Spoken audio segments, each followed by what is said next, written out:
Welcome to I news. ఇప్పటి వరకు fatty liver అంటే పెద్దలకు వచ్చే సమస్య అనుకునేవారు. కానీ ఇప్పుడు చిన్నారులకు అదే ప్రమాదం పెరుగుతోంది.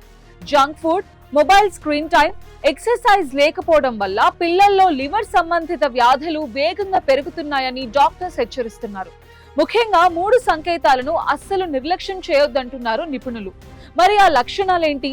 తల్లిదండ్రులు ఎలా జాగ్రత్త పడాలి? ఇప్పుడు వివరంగా తెలుసుకుందాం. ఒకప్పుడు 40 ఏళ్లు దాటిన వారిలో ఎక్కువగా కనిపించే ఫ్యాటీ లివర్ సమస్య ఇప్పుడు స్కూల్ పిల్లల్లో కూడా కనిపించడం వైద్యులకు ఆందోళనకు గురిచేస్తుంది. పిల్లల జీవన శైలిలో వచ్చిన భారీ మార్పులే దీనికి ప్రధాన కారణమని ఆరోగ్య నిపుణులు చెబుతున్నారు. చిప్స్, బర్గర్లు, పిజ్జాలు, కూల్ డ్రింక్స్ వంటి జంక్ ఫుడ్ ఎక్కువగా తీసుకోవడం, రోజంతా మొబైల్ టీవీలకే పరిమితం అవ్వడం, బయట ఆడుకోవడం తగ్గిపోవడం వల్ల పిల్లల కాలేయంలో కొవ్వు పేరుకుపోతుందని డాక్టర్లు చెబుతున్నారు. ముఖ్యంగా తల్లిదండ్రులు 3 ముఖ్యమైన సంకేతాలను గమనించాలని వైద్యులు సూచిస్తున్నారు. పొట్ట చుట్టూ అధిక కొవ్వు. పిల్లలు వయసుకు మించి బరువు పెరగడం, ముఖ్యంగా పొట్ట భాగంలో ఫ్యాట్ పెరగడం ఫ్యాటీ లివర్ కు ప్రారంభ సంకేతంగా భావిస్తున్నారు. పిల్లలు సన్నగా కనిపించినా లోపల లివర్ లో కొవ్వు పెరిగే ప్రమాదం ఉందని నిపుణులు హెచ్చరిస్తున్నారు. తరచూ అలసట, నీరసం.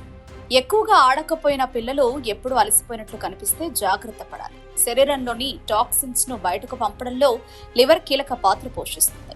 లివర్ సరిగ్గా పనిచేయకపోతే పిల్లల్లో నీరసం, బలహీనత కనిపించవచ్చు. కడుపు కుడివైపు నొప్పి. కుడి పక్కటెముకల దగ్గర లేదా కడుపు పై భాగంలో నొప్పి, ఒత్తిడి అనిపించడం కూడా ఫ్యాటీ లివర్ కు హెచ్చరికగా భావిస్తున్నారు. రాత్రి వేళల్లో అసౌకర్యం ఎక్కువైతే వెంటనే వైద్యులను సంప్రదించాలని నిపుణులు సూచిస్తున్నారు. వైద్యుల ప్రకారం ఫ్యాటీ లివర్ ప్రారంభ దశలోనే గుర్తిస్తే పూర్తిగా నియంత్రించవచ్చు. రోజుకు కనీసం 30 నిమిషాలు శారీరక వ్యాయామం, స్క్రీన్ టైం తగ్గించడం, ఇంటి ఆహారం ఎక్కువగా ఇవ్వడం ద్వారా ఈ ప్రమాదాన్ని తగ్గించవచ్చని చెబుతున్నారు. ప్రస్తుతం భారత్ లో ఫ్యాటీ లివర్ కేసులు వేగంగా పెరుగుతున్నాయని, భవిష్యత్తులో ఇది పెద్ద ఆరోగ్య సంక్షోభంగా మారే అవకాశం ఉందని ఆరోగ్య నిపుణులు హెచ్చరిస్తున్నారు.